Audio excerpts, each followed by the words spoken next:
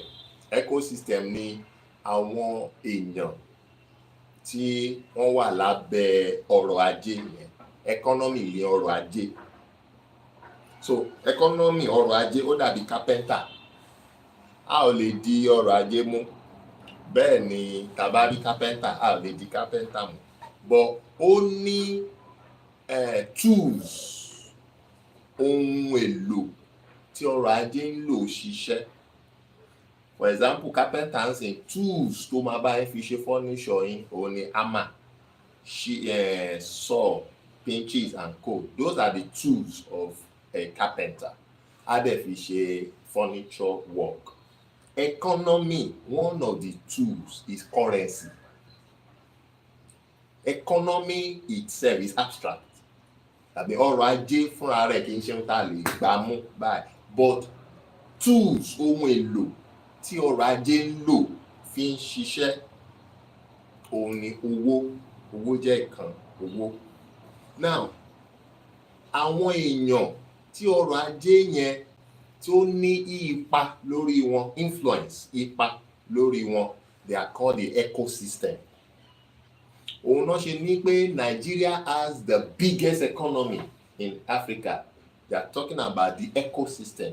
Àwọn èèyàn tó ń bẹ nínú ẹ̀ tó ń ná náírà tó fi náírà ṣòwò tó fi ń rà tó fi ń tà wọ́n tóbi ju what you have in South Africa what you have in wọ́n tóbi jù lọ. But not literally pé àwọn èèyàn yẹn wà okay. Not literally pé wọ́n wà okay. But now báwọn èèyàn yẹn ṣe pọ̀ tí wọ́n fi owó yẹn ṣe kátàkárà ó yẹ kí ó ní ipa rere. Ó yẹ kó ní ipa rere. Now ìjọba ìlú yẹn tó ń control owó yẹn ló máa jẹ́ kó ní ipa rere. Because owó yẹn is a tool. Okay. Ohun èlò lówó yẹn. Now ìjọba ìlú lè mú owó yẹn which is a tool láti sọ aráàlú dẹrú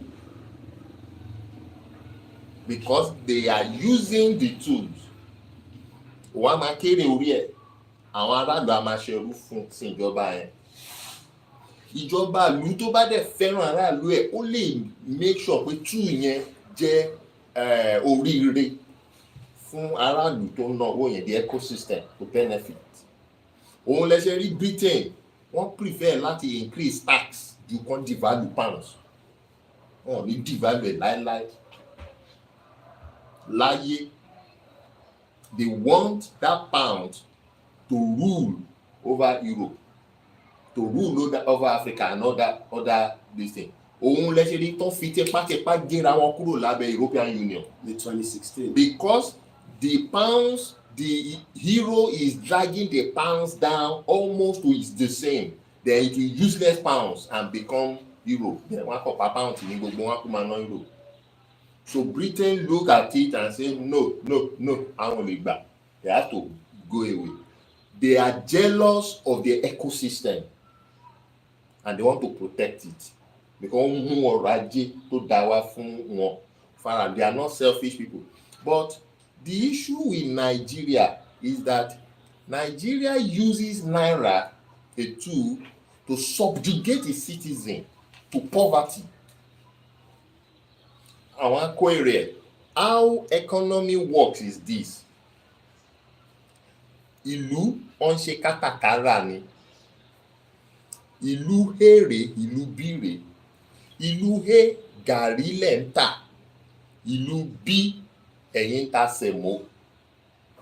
Apẹ̀rẹ̀ gàrí kan àti apẹ̀rẹ̀ sẹ̀mó kan 1 value. Now, a thing exchange like that. Ó wá di ọjọ́ kan wọ́n gbé apẹ̀rẹ̀ gàrí 10 wá fún yín. Ẹ̀yin ò ní apẹ̀rẹ̀ sẹ̀mó 10 tó tó láti dá padà fún wọn. Ẹ ti ń jẹ wọ́n lówó. Ìlú yín ti ń jẹ ìlú onígàrí lówó because ẹ ò sọ equivalent. So the only thing tí ìlú yẹn máa ṣe is that one of the things tó máa ṣe is that nígbà tó ń fẹ́ jẹ gbèsè wọ́n ti ń jẹ apẹ̀rẹ̀ 5 bẹ́ẹ̀.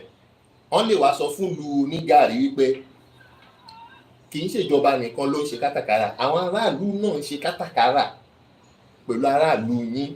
Àwọn aráàlú wa náà ń ṣe kátàkárà. Ní ohun tá a máa ṣe ní nísìnyí wípé apẹ̀rẹ̀ sẹ̀mó ti wá nísìnyí ó ti wá di méjì apẹ̀rẹ̀ sẹ̀mó sápẹ̀rẹ̀ gàrí lọ́dún yìí. So aráàlú wa tó bá ti fẹ́ wá ra gàrí lọ́dọ̀ yín ẹ gba apẹ̀rẹ̀ sẹ̀mó 2 fún gàrí kan lọ́wọ́ ẹ̀. Èyí tó yẹ kó jẹ́ lẹ́yọ kọ̀ọ̀kan tẹ́lẹ̀. Èyí tó yẹ kó jẹ́ lẹ́yọ kọ̀ọ̀kan ó ti wá di 2. Wọ́n ti di value. Àwọn ò ní gàrí tó tó ìṣùwọ̀n. No, àwọn ò ní sẹ̀mó. Àwọn là ń ta sẹ̀mó. Àwọn là ń ta sẹ̀mó, àwọn ló ń ta gàrí. Àwọn ò ní sẹ̀mó tó to pay off the gàrí. So 2 apẹ̀rẹ̀ sẹ̀mó now makes 1 gàrí. So táràlú bá tó fẹ́ exchange 1 to 1 wọ́n ní no 2 lẹ máa san. Ìlú yín sọ pé àti sin lọ 2 ni ẹ máa san fún gàrí kan. So aráàlú tó wá ń tàkárà the excess tó ti gbà lọ́wọ́ aráàlú yẹn will now block the loan that the country is owing. Ẹ ti gẹ́ pé aráàlú ló ṣe ẹrú sìn fún owó tí ìlú jẹ. So nígbà tó wá ti pé 5 yẹn tán ní ok a ti rí 5 tẹ́ jẹ wá lọ́wọ́ aráàlú yín o, should we reverse it back to 1? Ìlú burúkú á ní no, ẹ máa gbà lọ bẹ́ẹ̀. Excess yẹn ẹ máa kó sí reserve fún wa nítorí ọjọ́ mi tàbá tó jẹ ẹ̀kọ́ kó sẹ̀mó yẹn lọ́dọ̀ wa tó wà lọ́dọ̀ yín. Now that is principle of international trade and reason why country devalues their currency. I use the apẹ̀rẹ̀ gàrí and sẹ̀mó as a currency. Now ìlú UK for example trading with Nigeria, we have Naira account here. Nigeria trading with UK, we have pounds account in UK, and that's what they call foreign reserve. Now kí ló dé tó jẹ́ pé Nigeria ojoojúmọ́ ni náírà yẹn lọ́lẹ̀ ló ń fìdí rẹmi? Don't let anybody deceive you. Ẹ má jẹ́ kẹ́lẹ́ kankan parọ́ tọ̀ yín wípé market forces ló ń determine irọ́ ni o, is economic gimmicks. Ẹni tó láṣẹ láti devalue owó ẹ̀ òun ni central bank ìlú yẹn. Ó lè devalue ẹ̀, ó lè increase ẹ̀. Ó wà nínú constitution yẹn, ó wà nínú òfin constitution yẹn. The central bank shall have the right, they have the right of monetary policy. Àwọn ló lè determine to reduce it or increase it. So they are the one tó bá ti gbàṣẹ lẹ́nu president wọ́n ní reduce ẹ̀ àti ń jẹ ó bá la ṣe máa ṣe rẹ̀ tún gbé wálẹ̀. Now how come tó jẹ́ pé naira was once stronger than dollar in some years? How come tó jẹ́ pé láti ìgbà yẹn naira dẹ̀ ń lọ́lẹ̀ dọ́là ń lókè, naira ń lọ́lẹ̀ dọ́là ń lókè? As at 2023, when we did research questionnaire on naira and CFA, the microeconomic report tá ṣe a rí wípé microeconomic túmọ̀ sí ọjà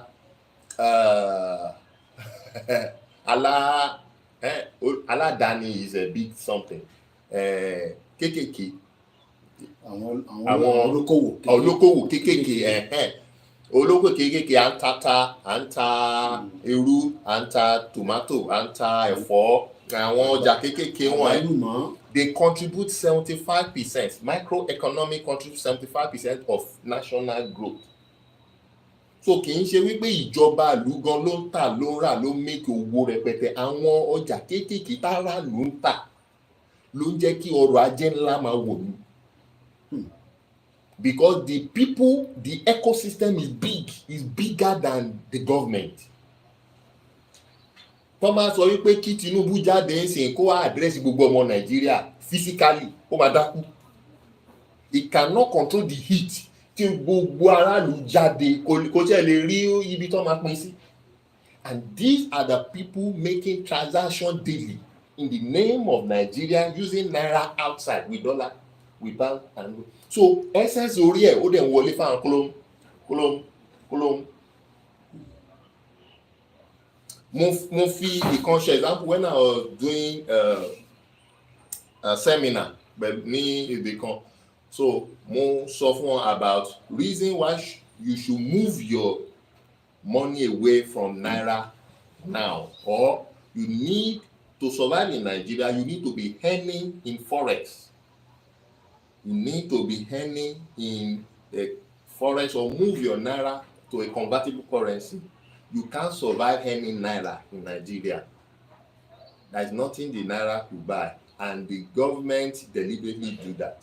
Tinubu said it, that is bringing the reducing the purchasing capacity of the people and adding to the tax. Wọn mọ ẹni tó fún ní economic ní àná àwọn èèyàn pàtẹ́wọ́ fún wọn ò mọ̀ túmọ̀ tó ń sọ ni wípé agbára fún àwọn èèyàn láti lè rí nǹkan rà òun á reduce ẹ̀. The power of purchase. Òun á já wálẹ̀ ẹ̀dẹ̀ ń pàtẹ́wọ́ òun á tún gbé tax lẹ́yìn lórí yíbo lẹ́ti fẹ́ rí san. So he said that people are clapping. He shows when we show by Nigerians are largely illiterate. I'm so sorry. Largely illiterate. Forget the certificate. Don't be kiri. I'm a professor. This professor too. Kilo rí fi ṣe. I don't understand. So mo explain fún nínú hall yẹn. So ìkan wá dìde. Ó fẹ́ wà Nigeria patriotic. Only is there no any alternative to only share and keep his money in naira and still make profit? Àṣà àwọn tó ṣiṣẹ́ tó gbówó wọn náírà ni and they are doing big and money wọn ò ní sọ àṣírí fún ẹ. Ṣé Dangote ò ní dollar account? Ṣé náírà nìkan ni owó náírà owó tó fẹ́ ná ní náírà ó ti ṣe sí náà owó tó fẹ́ lò nìyẹn. Wọ́n fẹ́ kó tẹ pọ̀ ní náírà orí kò pé òun. Àwọn àkáǹtì ẹ̀ gangan is convertible currency níta tó mọ nǹkan ibi tọ́pọ̀ ẹ̀ balẹ̀ sí nìyẹn. Àwọn politician yín tẹ̀rí gba election wọn máa kó dọ́là wọlé ìgbóná ti àwọn owó ibi tó ń jí lọ nìyẹn. So I'm not telling people that now economy has gone beyond 20 years ago. You can stay anywhere you are. You can stay where you are now and decide which economy you want to be under. You can be here and be earning in pounds. You can be here and be earning in dollars, and without leaving the shop to America. You'll be earning in dollars and you'll be there. You can even be earning in naira and be putting off through crypto blockchain. There is dollar on crypto, there is pounds on crypto, there is many other crypto. You have USDT, that's dollar. So you can decide now under which economy you want to be. It doesn't matter where you are. So the economy has changed from 20 years ago, where to earn dollar you need to leave where you are and go to where they are spending dollar. No. Now, one so for example, two of you have a friend in US and you are in Nigeria.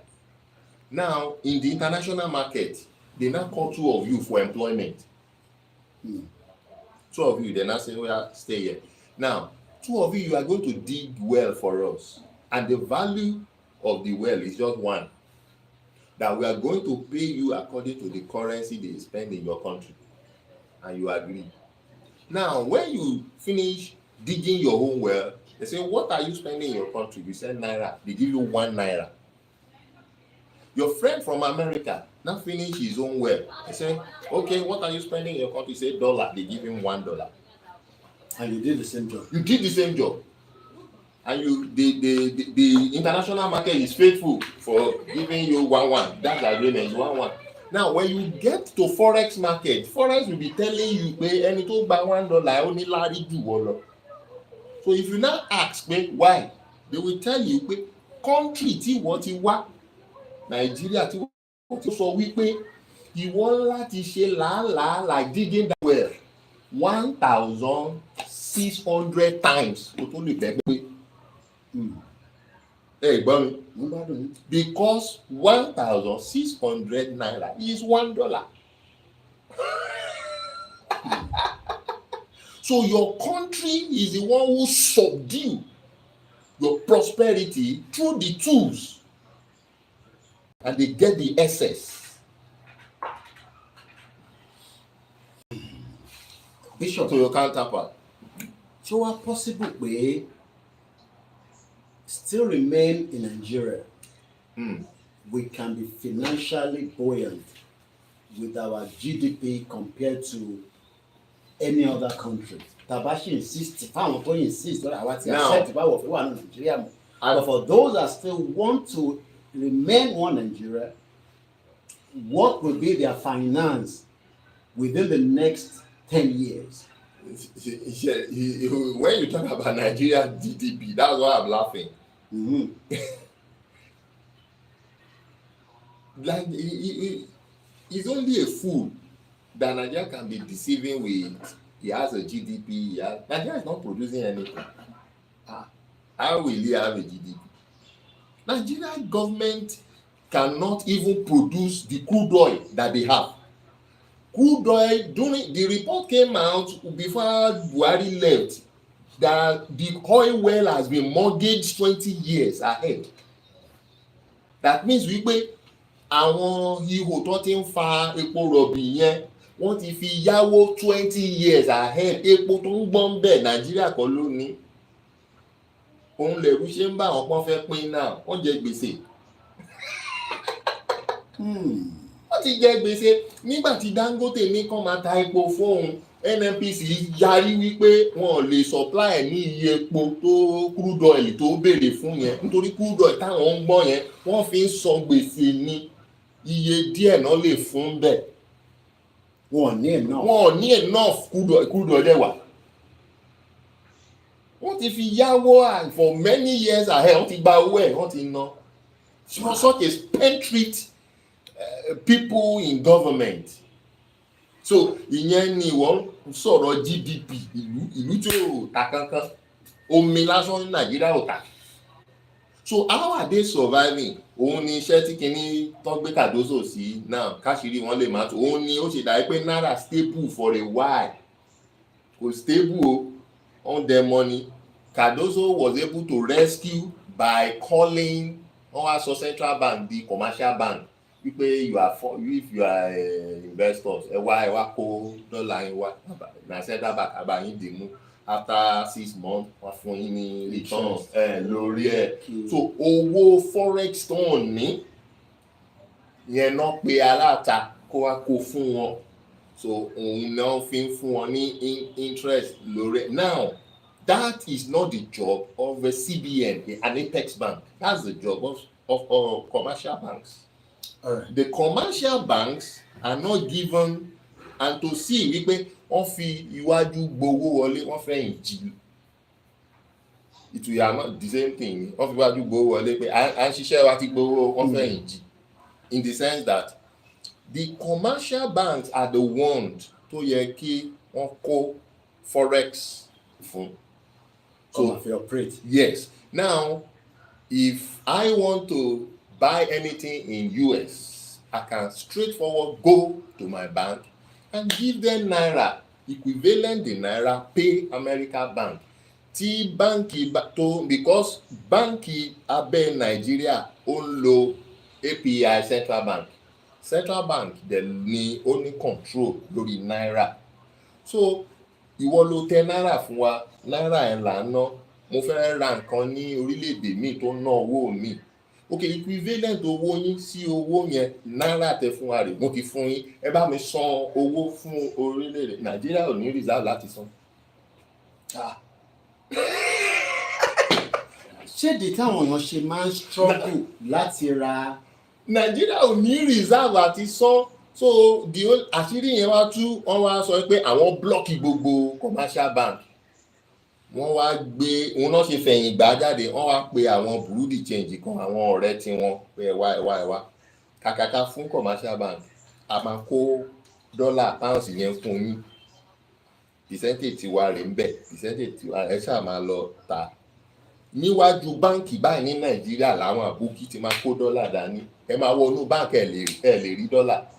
Iwájú báńkì ni àwọn àbókí that are not registered that are not àwọn ló máa ta forex wọ́n wá ta ní more expensive price. But this process of à ń rawó lọ́wọ́ àbókí kò ń ṣe lè ní. Corruption yìí ti wà tipẹ́ wọn ò lè dẹ́kun ẹ̀ ní. ṣé internoma tẹ́lẹ̀ náà ni pé ká lọ ra dọ́là lọ́wọ́ àbókí pa fi lọ Amẹ́ríkà fi lọ London. No, it's supposed not to be so. torí lọ́dọ̀ tiwa náà wàá wọ post office. Or bank. Government officially. Or lọ sí proper bureau de change registered by government. But lọ́dọ̀ tí a kò máa wọnú wọ àwọn gbólóhùn. Ihò oró ni. Kódà wọ́n bá tún dọ́là débẹ̀ ó lè tún gbé nílẹ̀ lọ́wọ́. Nígbà tó bá dé Amẹ́ríkà tó bá máa sọ pé mo lo ti ń gbélé bọ̀. Bishop. So what they now do is you will now buy from them, now enter bank and now pay. Before. And that shows that you will have a domiciliary account. Before bank will now transact that through some international financial agencies that will help you move it there. Which that is the job of central bank. The central bank is supposed to have that reserve. Once the bank message central bank, I'm transacting so to so country. The officials in central bank will use the foreign reserve and pay.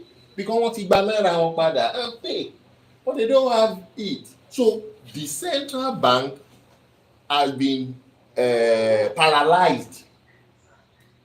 They are paralyzed. What they are doing is ó dà pé ilé tó ti wó kàkà kẹ́ wú palẹ̀ kẹ́dẹ̀ tún mí kọ́ ẹ wá lọ paint ẹ̀ panel beach ẹ̀ paint ẹ̀ ilé tó ti wó wọ́n.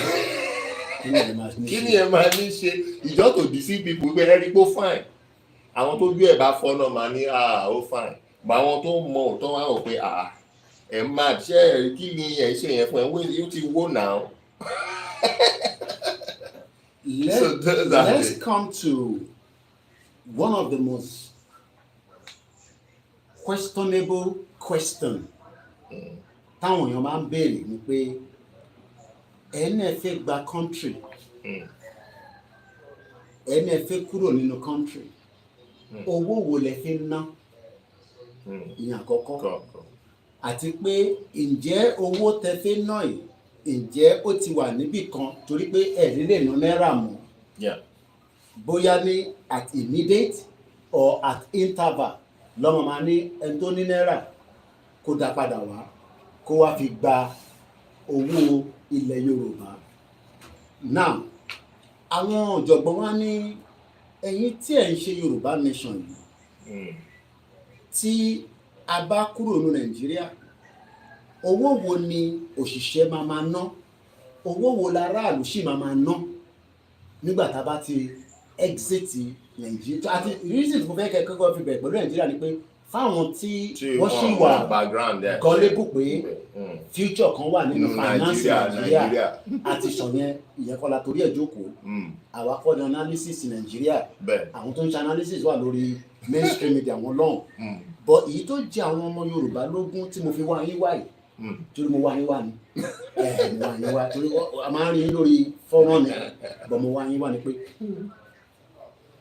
bẹ́ẹ̀ bá tẹ̀lé fún wa ní gbogbo background torí a fẹ́ gbé gbogbo ọ̀rọ̀ síta oyè yín but ìjọ possible pé a lè kúrò ní ìlú kan àti pé kí ni process finance wa then mo wá fẹ́ kẹ́ bá wa gbé wá pé àwọn tí wọ́n sì ń sọ pé kò lè possible tó dẹ̀ ṣe lórí ọ̀rọ̀ Yorùbá nation nìkan because n tó ń ṣe Nàìjíríà pọ̀ àmọ́ tí Biafra fi ṣe pẹ̀lú Nàìjíríà báyìí owó àwa dẹ̀ wà nínú Nàìjíríà Bishop ẹ̀gbọ́n mi mo gbọ́ yín àtẹ̀ mọ́ tí Haúsá gan fẹ́ ṣe báyìí owó wa dẹ̀ wà nínú bank àmọ́ tí ìjọ fẹ́ ṣe kódà àmọ́ tí Nàìjíríà gan lè ṣe wait àti gbọ́ pé àwọn báńkì kan wá ọkọ̀ fọ́lọ̀ owó àwọn èèyàn kọ̀ lọ gbẹ́ ẹlòmíì àkàkà gbogbo lọ bẹ́ẹ̀ Bishop ẹ bá wa ṣàlàyé tá a bá ní láti extend ẹ̀ sí 1 hour more máa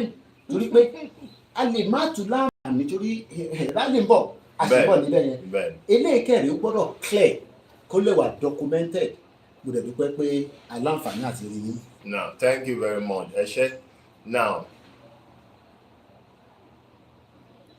number one owó orílẹ̀-èdè Yorùbá gẹ́gẹ́ bí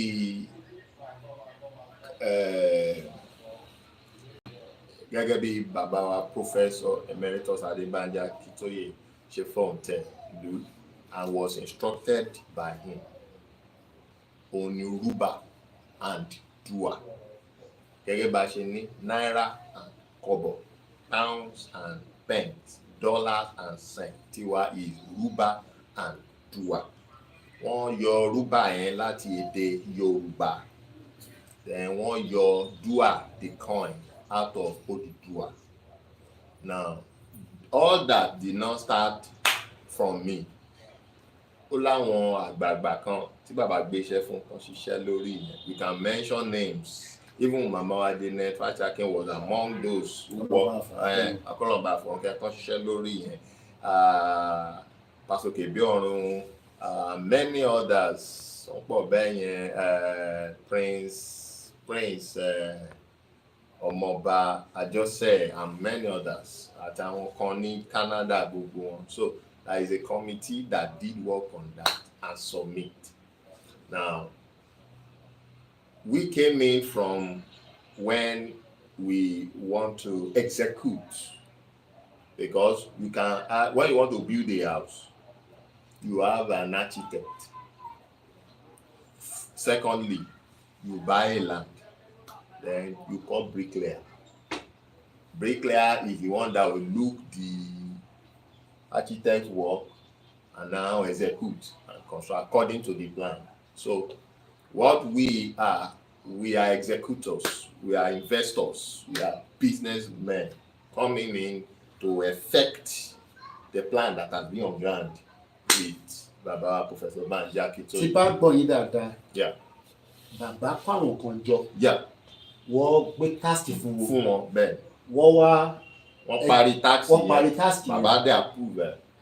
Ó wá need the next. Now the next stage ni àwa come in to execute the. Bòkúló wá dé ẹ má bínú tẹ́ pé àwọn èèyàn máa ń ní Bishop ẹ̀yin nìkan ni kí ló dé àmọ́ yìí níbo lẹ́yìn ti jáde. No, ọ̀rọ̀ ni mo ti sọ̀rọ̀ àtẹ̀wọ̀rọ̀ ni. Àgbàdo ní bishop. Nǹkan tí ò bá yé àwọn èèyàn kò yé wọn náà nìyẹn, and I don't owe anybody apology. Nǹkan tí màá sọ ni call Baba Akintoye, that's all. So if you call Baba Akintoye, that's all. So what happened is that during Emefiele time. Yí owó ọ̀kan ọ̀dà lówó. Òun mo yẹ sọ fún yín pé Nigeria uses its tool to punish the citizen, punish the citizen. If you remember what happened during Emefiele time. Ẹ bá wa summarize torí àwọn kan ti gbàgbé n tó ṣẹlẹ̀. Ìyà ti bá wọn lára mu. Ẹ má jẹ́ ká sọ bẹ́ẹ̀. Wọn ò lè táwọn èèyàn ń bọ́ra sí ìhòòhò nínú báńkì. Ọ̀rọ̀ bishop jẹ́ sunkún. Mo wà ní Nàìjíríà, ìyá kan rìn lọ ó dẹ̀ ṣubú sínú gọ́tà. Àwọn èèyàn ṣe ó ti ronú gbàgbé, ó ti ronú. Àwọn èèyàn ń fi owó ra owó. Àwọn àgbàlagbà kan wà nínú ilé, they have money in Nigerian banks. Wọ́n ní gàrí ni wọ́n mu.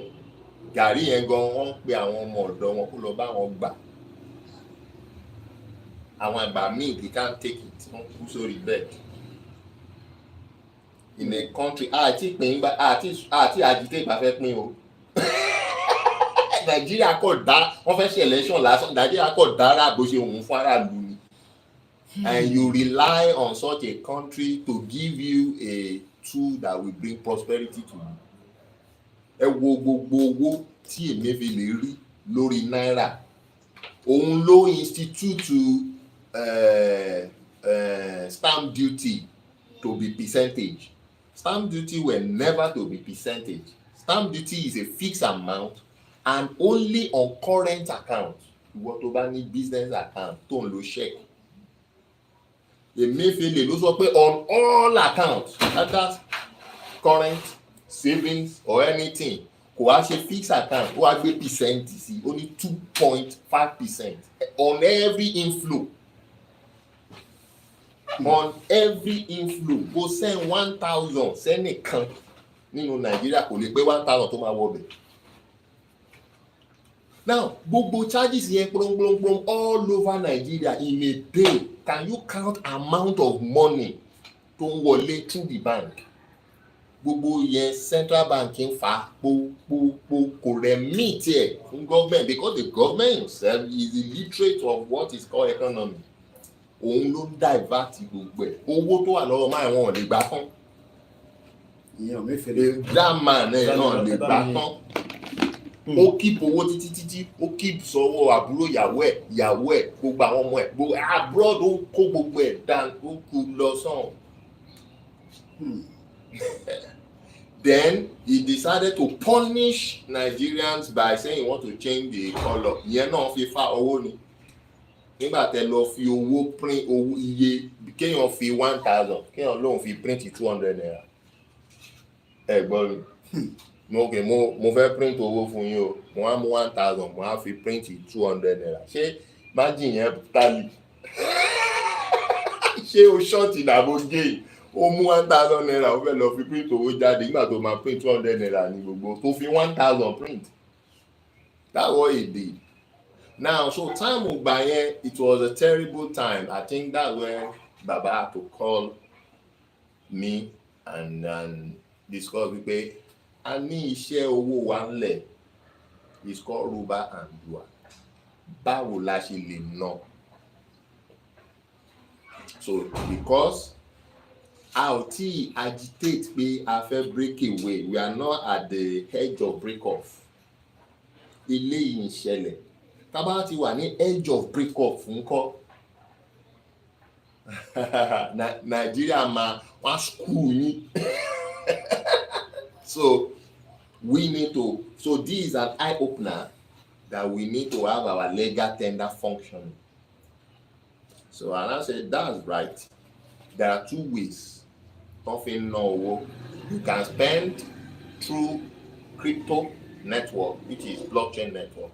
You can also spend through a fiat currency.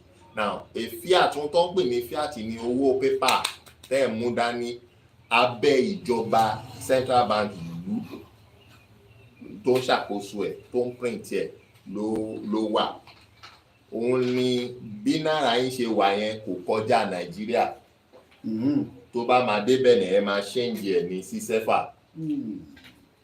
Nítorí ní àwọn Benin àǹkó yẹn àwọn ní central bank tó ń ṣe àkóso fiat tiwọn tó ń jẹ́ sẹ́fà. So bẹ́ẹ̀ náà ni UK pounds ní tiwọn.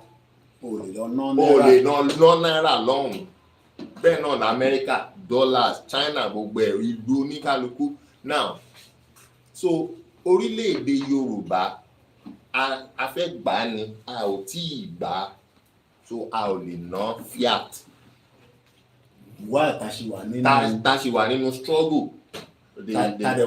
tá ṣì wà nínú Nàìjíríà. A ò lè ná fiat.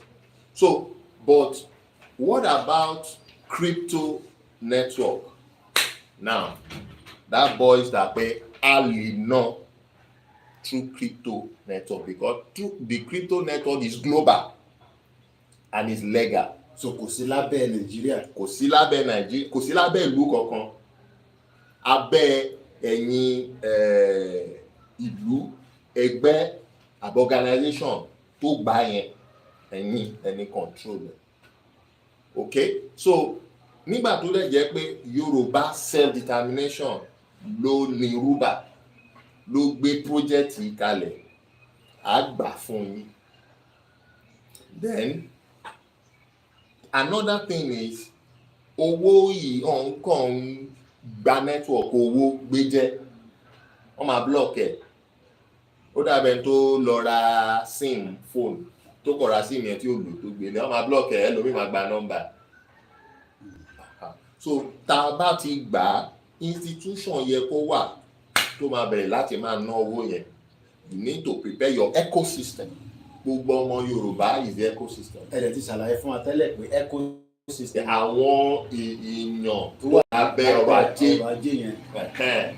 So àwọn ọmọ Yorùbá is the ecosystem. Anybody also can open but the target audience is the ọmọ Yorùbá. That's the ecosystem. And number 2, ọmọ Yorùbá fọ́n káàkiri gbogbo àgbáyé. So the blockchain network fit into the service. So it's not restricted under one country. It's anywhere you are in the world, you can spend the Yoruba. To go anywhere to enter. Oh, bá wà lọ Australia and send Yoruba séyàn ní kìnàwọlé ẹsẹ̀kẹsẹ̀. Now tó bá fẹ́ ṣe Burundi change sí owó ìlú fiat níbi tó wà, that's when we create a WhatsApp where you contact the bank and they will do the exchange for you. Remove your Yoruba, pay you either in pounds, we pay now in pounds, in sefa, in naira, in euro. Now America nìkan ló block dollar. The last time that ṣe dollar will stop it. So that's how we gather ourselves investors to join ọmọ Yorùbá. We muscle out money, raise out money. Aláwọn mídíà tó bá polówó tán ṣiṣẹ́ lórí ẹ̀ Ọmọlúkà wọ́n ṣiṣẹ́ Yèyé Dára wọ́n ṣiṣẹ́ lórí ẹ̀ Àrólé 1010 wọ́n ṣiṣẹ́. So these 3 media are very strong in working on Yoruba and Koikimedia and just an expo. Koikimedia now have a Yoruba bank also, KAO Virtual Bank. So and gbogbo ẹ̀rọ máa fi hàn wá. So these are the. But when we got the network and the service, the network that was first available is dollar for us, and based on microeconomic analysis and questionnaire tí a submit tán fi fún wa àtowó tán gbà tó a fi ṣe deposit, that's our reserve deposit, exchange deposit.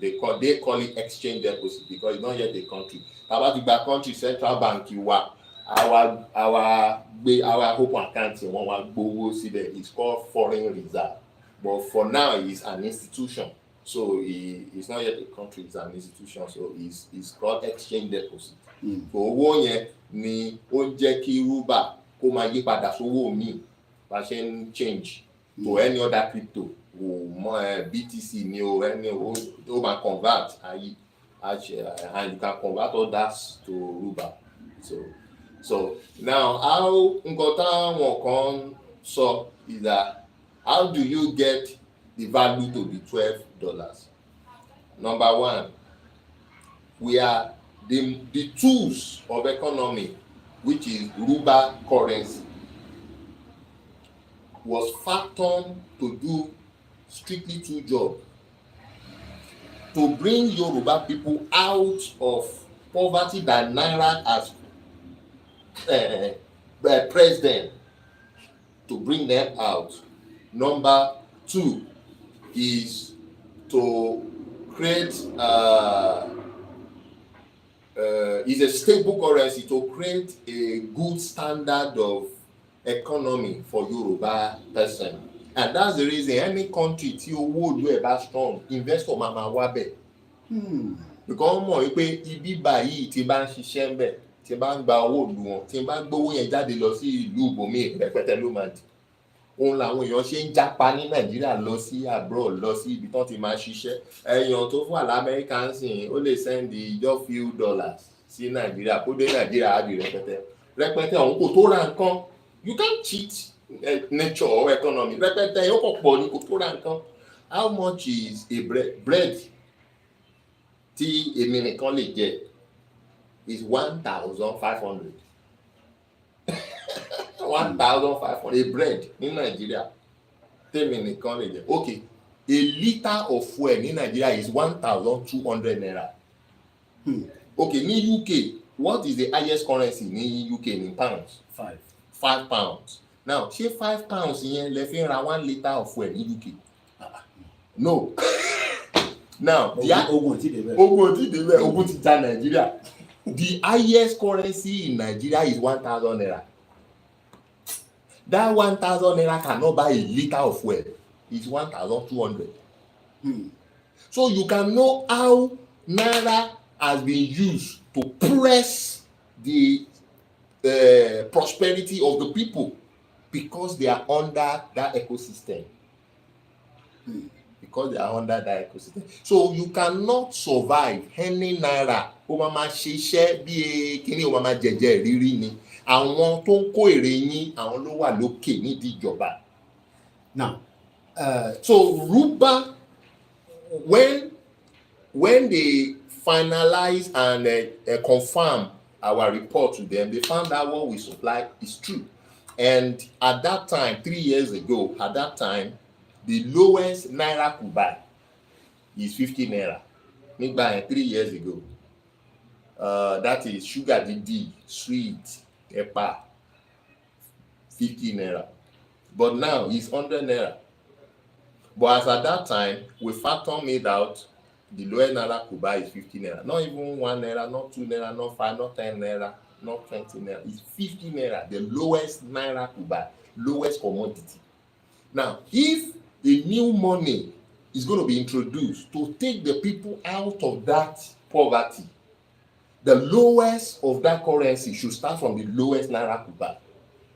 So, the lowest of our currency is half dua.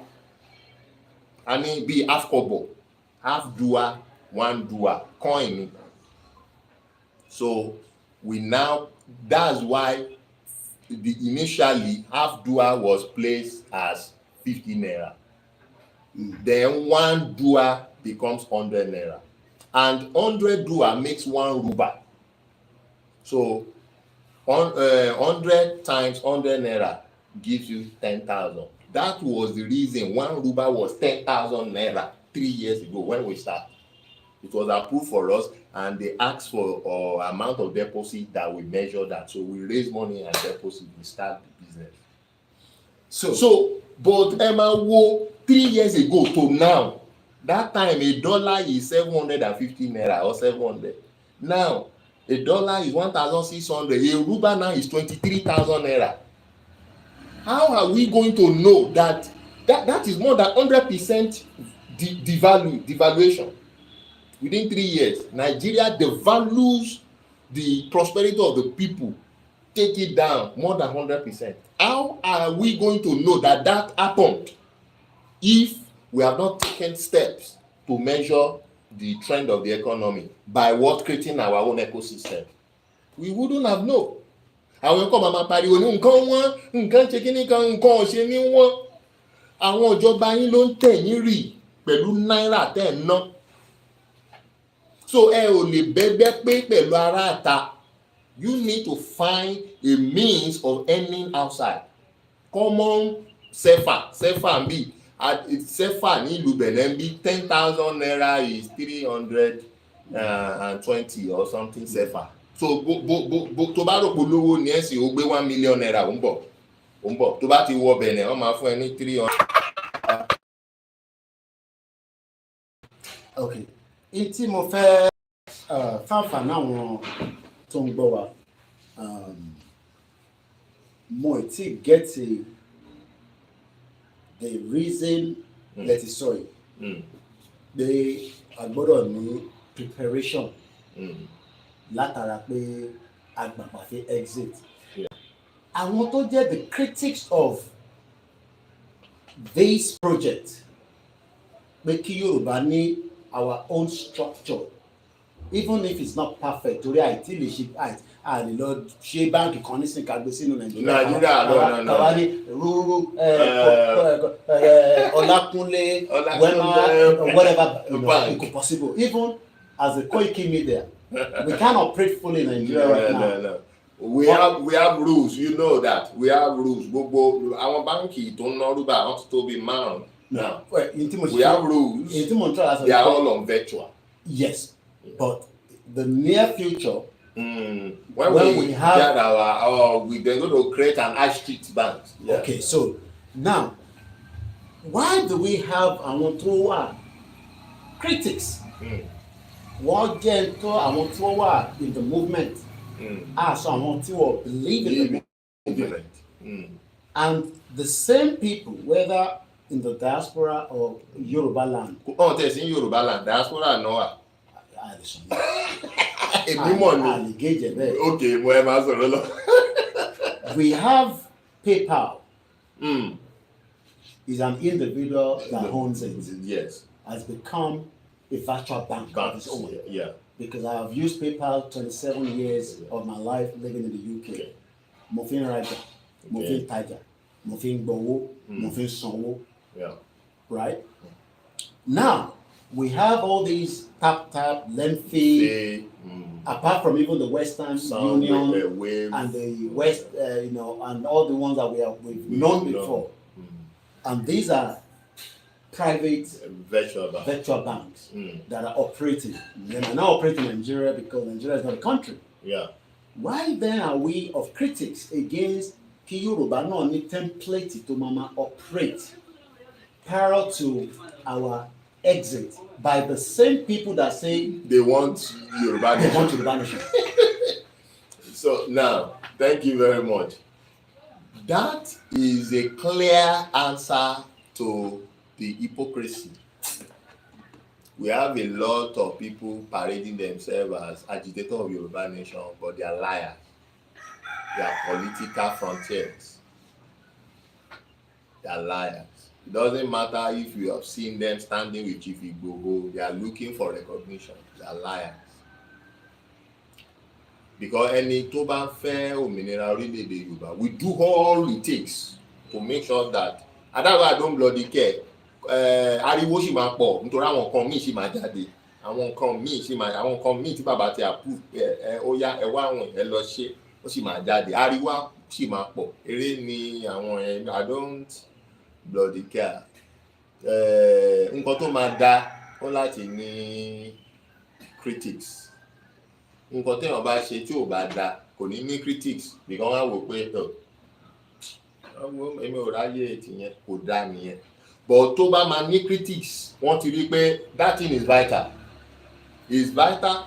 Èèyàn wo ló máa jáde àtìgbà 3 years ago tàti bẹ̀rẹ̀ rubber bands èèyàn mélòó ló máa jáde síta kó jáde síta or whatever kó ní pé òun fowó òun sí rubber o òun ò rí gbà jáde o àbọ̀ òun send ẹ̀ síbi kan kò lọ òun fún òun àbí no people that àwọn kan dìde wọ́n join àwọn ẹgbẹ́ kan blast wa nígbà tí ma understand within a year or 6 months after lára àwọn tó blast wa ló tún padà wá ń ra rúbà lọ wa ó wá ń yà mí lẹ́nu. ṣé wọ́n mọ̀ kankan bishop. mi bẹ ṣé ẹ ti cancel ẹgbẹ́ decision at that time yẹ kò yé wọn so ọlọ́run tó wá explain ẹ̀ fún wọn láì ṣe mi I explain ẹ̀ fáwọn tó kù tó ṣe ń kìrìtì. ẹ jẹ́ kí n sáré fún wa ní fáǹfà náà wọ̀nyẹn wa how Virgin Atlantic became an airline today. Richard Branson was making his way, I believe, in 1980 or thereabout. On the sea, Virgin Island, or one of those islands, on the British Airways. Ode Airport. Òun àtàwọn tọ́jọ́ fẹ́ travel àtàwọn other customers. British Airways mẹ́sàn-án up, wọ́n ní the flight was full. Àwọn náà ni wọ́n book gbogbo wọn, but wọ́n gbé àwọn kan. Ó dẹ̀ nìkan fóun ní blackboard pẹ̀lú pen. Will you travel with me to Virgin Island tí gbogbo wọn fẹ́ lọ yẹn for $25? Ó wá bẹ̀rẹ̀ sí gbé káàkiri airport. That same day. The market is this thing. And right there and there, ṣe báwọn èèyàn ti wà leftover. Ó dẹ̀ tún wà cheaper. Yeah. There. What he did was he chartered an airline, a private jet at the airport. Yeah. And that private jet was $2,000. And he made his money. And pay the service. While they were on airborne, I realized if I can do this, I can continue. That is Oshiwa vital, Oshiwa fast. I will do a program on it later at the appropriate time. This was what brought the Virgin Airline. So when I go back again to after Yoruba Nation now. Yoruba Nation hoo-ha. Media. And yet we are projecting our finance away from Naira. Yeah. Naira. It is still a spending currency. So far Nigeria is here. It's still existing. But we are saying that let us start our ecosystem among ourselves. Test run it. And we are having heavy critics on it. See, what you just say now concerning Virgin Airline, very fantastic because iṣẹ́ àwọn ẹgbẹ́ kan nìyẹn kán tiẹ̀ pera wọn lẹ́gbẹ́ Yorùbá Nation kán dẹ̀ dá owó jọ kán dẹ̀ jẹ́ ti bóyá wọn máa Burkina Faso ẹ mọ̀ pé Burkina Faso ti ń ṣe aeroplane Burkina Faso Traoré wọ́n ti ń produce aeroplane lọ nínú ọ̀dọ̀ wọn bẹ́ẹ̀ bóyá àwọn ẹgbẹ́ kan máa lọ ra ẹyọ kan ni o bóyá máa rent ẹ̀ ni o wọ́n tiẹ̀ bá wa paint ẹ̀ ní Yorùbá Nation Airline wọ́n dẹ̀ máa market àwọn tó máa lò wọ́n parastatal for Yorùbá Nation and start látọ̀dọ̀ tiwọn. These people cannot see, they can't see, they are just interested in seeing a media wọ́n ti ka Yorùbá Nation as entertainment media just to see a media and come and be talking there. Oh no, we do it. Oh, we do it. They àwọn ò ní pa eṣinṣin. That's how you know unserious people. And so Baba Akintoye is not looking for unserious people. Baba Akintoye will commit job and responsibility to people that have seen serious and have still keep running. So it doesn't matter táwọn èèyàn bá ṣe iṣẹ́ kan tó dẹ̀ gbé jáde you saying ìgbà wo nìyẹn kíní kan owó 419 ni wọ́n kíní kan. The issue is, as he mentioned Professor Banji Akintoye, the answer is yes, call Baba Akintoye. If Baba Akintoye say no, I don't know him, fine. If Baba Akintoye say yes, èmi ni mo rán, why do you want to die? You can go and hold transformer. We now say that based on my program this morning, is Yoruba belong to just your family or only you? Yoruba belong to all of us. So does that mean that we have many traitors or many people that doesn't believe in the Europe, project. yes, that are parading themselves as Yoruba nation agitator. And you can decode that by what they are diverting to left and right. Now, let's come to the security, which is number 2. Well, I really must say I lost it because I know it will be vast. It's vast, and finance. There will be questions. And let me just round it up by showing our people at the Yoruba banks. We've advanced beyond 3 years ago. Now we have more banks running transacting Yoruba, and we are all using one API. They send the Yoruba láti ibi tẹ báńkì tí yín sí another Yoruba bank. A wọlé bẹ́ẹ̀ ṣe ń send the náírà yín láti báńkì kan sí another one máa wọlé. So a ní Yoruba bank mẹ́ta. A ní Yoruba bank márùn-ún, Yoruba bank márùn-ún. Màá dárúkọ wọn ẹ máa rí bí a ní ABC virtual bank. Bí kíní wọ́n ṣe rí ní kíní wọn ní ABC virtual bank. So tẹ́ bá lọ sí sáìtì wọn www.abcvirtual.org ẹ máa rí phone customer care wọ́n bẹ̀ pé wọ́n ẹ bá wọn sọ. Then gbogbo báńkì wa márààrún ló ní pọ́tà FSSC dàbí BVN Nigeria Naira Banks. So and certificate ni banks wa issue on FSSC. That's the only verification for now. Tí a bá fi ní àwọn àjọ tó máa dìde fún NIN àbí passport. But for now, kò sí any identity kankan. So the only identity that she need is the FSSC from our Yoruba bank.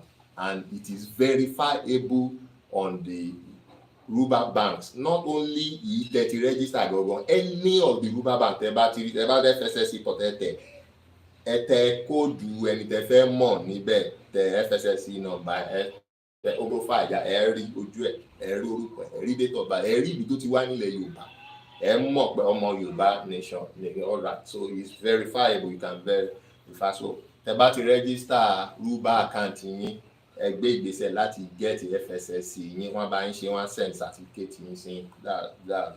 So number 2 a ní RBE virtual bank tó jẹ́ ti tiwa lónìí bó ṣe RBE bó ṣe ní so ẹ máa rí www.rbevirtual.com. So that's so a lot of people know our own customer care. Àwọn èèyàn wà tó ń ṣiṣẹ́ lórí kọ̀ǹpútà. When they give you customer care, don't be calling. Kò bá jẹ́ Nigeria phone number lórí. Most people are not in Nigeria. Is WhatsApp. Chat them. They will respond to you. Aláwọn tó ń ṣiṣẹ́ 24/7. On the system, they will be seeing your transaction. They will respond to you immediately. To bá ń pè, you are disturbing the API communication synchro this thing. You are distorting what they are doing. If I look at conversation that customer care is having with you, and I think I need to intervene, I will call directly wherever I am by myself. And I've been doing that. I will educate you more by talking with you. So, but don't call, you chat, they will respond to you. So, my number is +234 90 500. So that's if you want to hear again playback, you hear. So you can chat us there. So eleketa ani KAO virtual bank. Bikini on Sherini, KAO virtual bank. You have www.kaovirtual.com. So if you want you can call Koiki. Koiki can link you to the direct or whatever you want on KAO. Customer number. The customer care. If you don't know the customer care is on the site. But if you still are not satisfied, you can call Koiki, will direct you straight. So Atuni Elekeni, Omniscient Global Bank. Bikini won share Omniscient Global Bank. Omniscient Global Bank. You see the phone number on it. There is a UK number. You see there. You can call them. Then Elekano, Ani Olukun Virtual Bank. Bí site wọn ṣe rí rè Olúòkun virtual bank. So you have www.olukun.com. So their customer care is there. It's a Gambian number. You can chat with them, they respond to you. So these are the 5 Ruba banks. You can open Ruba in any of them. You can transact Ruba from one to another, any one order and send and go. Then our API system accept crypto and can convert the crypto to Ruba. Then if you want to convert your Ruba to fiat currency, ìlú tẹ́ bá wà, sefa, naira, pounds, and you call the customer care, they will help you with the exchange account to do the change. Within 5 minutes or 10 minutes, wọ́n máa bá yín ṣe bóyá ẹ fẹ́ gbà jáde ní àbá fẹ́ san wọlé sínú Ruba account yín. So that's how it operates, and it's safe against the valuation of naira. It helps strengthen our ecosystem, and it also help in easy transfer from diaspora or to diaspora or from diaspora home, because àwọn ìgbésẹ̀ kan wà tí Western world ti plan láti hold on àwọn financial assets àwọn èèyàn wa in diaspora, so you won't be able to move out your money. Tábà gbé orílẹ̀-èdè wa lénìí, wọ́n máa gbẹ́sẹ̀ lé owó àwọn èèyàn, especially in US. I was directly, the expo got to me, but my friend who is in Reserve Bank of America in New York, yes, tó ń ṣiṣẹ́ ń bẹ̀, he told me because tí a bá gbọ́ orílẹ̀ African country tó bá break lénìí or Nigeria break lénìí, àwọn èèyàn máa fẹ́ move wálé, wọ́n fẹ́ kó gbogbo wọn, tó bá gbé ìgbésẹ̀ yẹn economy tí wọ́n máa fall, because pool owó tó máa gbé jáde ẹ̀ máa bọ̀ tí ó ń ṣèyàn kan. So wọ́n ti plan yẹn lẹ̀ pé tó bá ti ṣẹlẹ̀ the next stop bí káwọn hook up àwọn èèyàn wọn tó wà bí finance wọn gbà ẹ̀ lè lọ anywhere. Ẹ bá fẹ́ máa lọ ẹ máa lọ owó yín máa wà níbí. So once you have your money already in Ruba, it's easy for you to now convert. Tó bá ti jẹ́ bẹ́ẹ̀ ló fẹ́ máa bọ̀, it's easy for you to get your Ruba to sefa and you stay here till wá jẹ́ pé ilé wa true ó fẹ́ máa bọ̀ lé or wherever. So all these things tó bá jẹ́ pa serious afẹ́ gbàdúrà tó tọ́, you see ahead.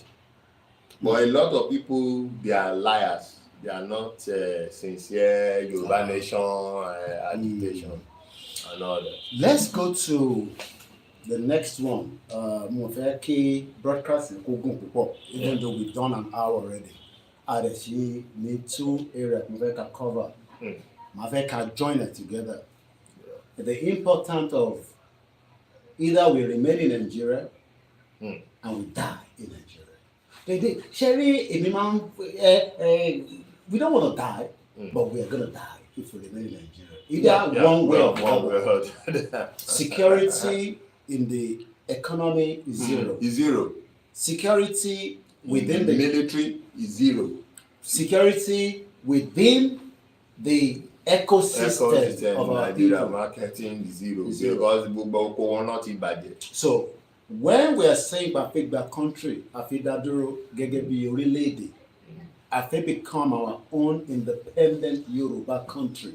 Jọ̀dá bá ń sọ pé nation ẹ̀ lónìí máa ń wà confused. Afidaduro gẹ́gẹ́ bí country.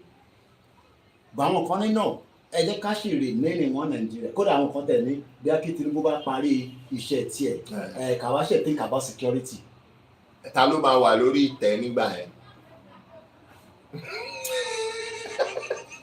What is the importance of Yoruba people that want to opt out within the security in that country? Àtàwọn tó ṣì wà against it. Àwa parí ẹ̀ pẹ̀lú identity wa.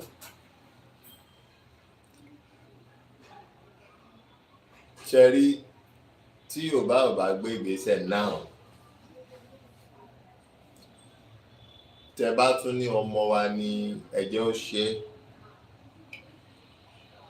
ẹ sì lè survive no matter how bad the economy is. Ẹ sì lè survive Tinubu till the next 4 years again, no matter how bad the economy. Ẹ bá máa get $1 as 40,000 or 50,000 naira to $1. Ẹ sì lè survive. ṣẹ̀rí tí nọ́tánà bá fi lè gbẹ́sẹ̀ lé orí oyè yẹn after Tinubu gbogbo wọ́n máa rò wípé ilẹ̀ Yorùbá yìí Somalia. Keto go further. The World Bank came out and said Nigeria now has the #1 malnutrition children, and we are not at war according to àwọn kan. Sudan gan tí mo rò pé bẹ́ẹ̀ lọ máa ní ó wà malnourished kò sí ní #2. Yorùbá ya ọ̀lẹ àwarawa ni a máa ń legun mọ́, and it's because that àríra wa Yorùbá people are very, and àwọn Fúlàní ti ń rí àrísà yẹn pé this generation are lazy type, but it's not this generation. What will happen soon, and it's not the crowd. Ìgbà tí ó fẹ́ Judea, which is now Israel, lọ́wọ́ àwọn Philistine nígbà yẹn, they are the same Palestine. Ó pe ẹnìkan tá à ń pè ní Gideon. They were battered, they were quiet the same way we are quiet. We are looking at degradation of things the same way we look at degradation of things. Ọlọ́run pè wípé dìde nínú ilé bàbá ẹ̀ akin ọkùnrin. Ó ní òun akin. Àjọ̀nú yìí tó bá mọ ibi tó ń rẹ̀ sí gbàgbọ́ mi lọ. Ó ní òun ṣakin, Mr. Man, don't tease me. Ó ní akin ọkùnrin ni ẹ́, because àwa ń wojú Ọlọ́run ló ń wọkàn. Ó ní akin ọkùnrin ni ẹ́, ìwọ ló lè gba ìlú yìí. So ó ní dìde, ó fún ní instruction tó máa ṣe, then ó kọ́ pé ó lọ ṣe. Nígbà tó ti lọ ṣe, ó ti obey instruction ẹ̀. Ó wá ní now lọ ṣa àwọn akin bíi títẹ̀. Ṣálọ kọ̀ọ̀fọ́ ní this time ẹ̀ máa win wọn. See that things work. Ibì kan wà nínú Ecclesiastes, ó ní the race is not for the swift, nor food for the hungry. Kì í ṣe bébí ṣe ń pààyàn sí ni wọ́n ṣe ń gbóúnjẹ fún yàn. Àbí bébí ṣe ń pààyàn sí lẹ́ni ẹ máa rí iye tó máa fi róúnjẹ jẹ. Nor victory, nor ó sọ̀rọ̀ ẹ àbí ìṣẹ́gun fún ẹni tó mogun jà. No. Nítorí ó lágbára ó lè jagun èèyàn mí ni pé ó máa wá ṣẹ́gun tó bá lọ sójú ogun. Ó ní but time and chance happen to them all. Ìgbà àti àkókò, time and chance ló pè opportunity. Time and chance, opportunity happen to them. Òun ló máa ń ṣẹlẹ̀ sí wọn. The time we have now is our time. We don't have to delay. We don't have to postpone it. Postponing it may take us to a period that will be difficult for us because of our status. The time that we have now is the best opportunity for us. It's like somebody using one stone to kill 100 of birds. Because and at another time, one stone can only kill one bird. The remaining 99 will stay and be looking like a lost of. But at another period of time, that one stone can hit one and the rest, by the shock, and they will fall and die. So it's time and chance that happen to think. This is our time and our chance. We have to act now. Not looking at those who are afraid. Majority of people are talking nonsense because they are afraid. Yorùbá ya ọ̀lẹ gan, wọ́n lè join ní kọ́jọ pariwo, àfẹ́ o, àgbà, àfẹ́ àgbà, ok, ẹ ò gbà, kí lẹ máa ṣe, a máa dábẹ̀rú ní, ok, tí wọ́n pèsè wá dìde pé màá lọ dábẹ̀rú, ẹ máa ráwọn tó ní àfẹ́ ọkàn kò máa sápadà ní pé ó máa ti lọ dàrú, mo ò sí bẹ́ẹ̀ o. That's Yorùbá. But if it is two that want to stand, now is the time. Àwọn tí ẹ ò gbọ́ rí Ponche Yoruba nation will stand and affirm this thing for us. Àwọn táwọn tí ẹ gbọ́ rí tọ́hún jáde rí tọ́hún sọ pé Yorùbá nation going tọ́hún tẹ́lẹ̀ tí ẹ mọ̀ rí, they will stand in support and do the same thing and we all go. This is the time.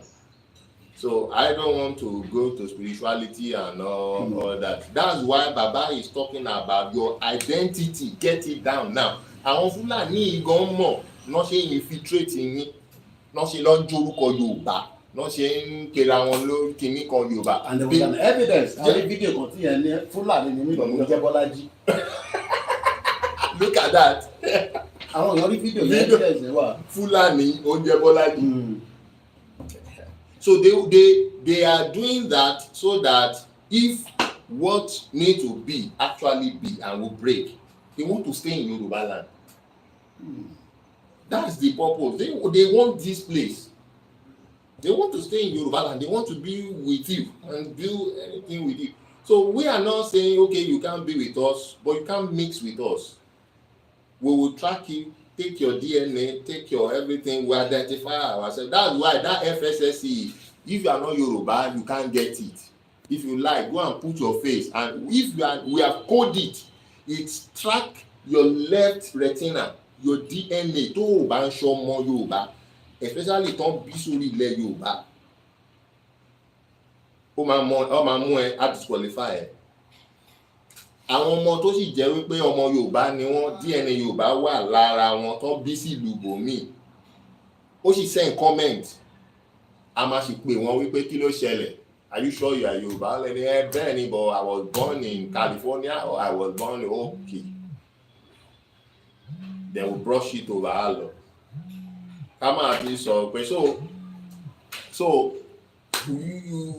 Baba ti sọ wípé Yoruba nation movement have highly sophisticated Yoruba youths working on this thing. So some people think that àwọn tó bá ti ń ṣe Yorùbá nation làwọn tó kọ̀kọ́ ra wọn sórí social media tó ń sọ̀rọ̀ àwọn ẹni Yorùbá nation àbí ẹ ò mọ àwọn tó ń ṣe Yorùbá nation rárá ẹ ò mọ wọn.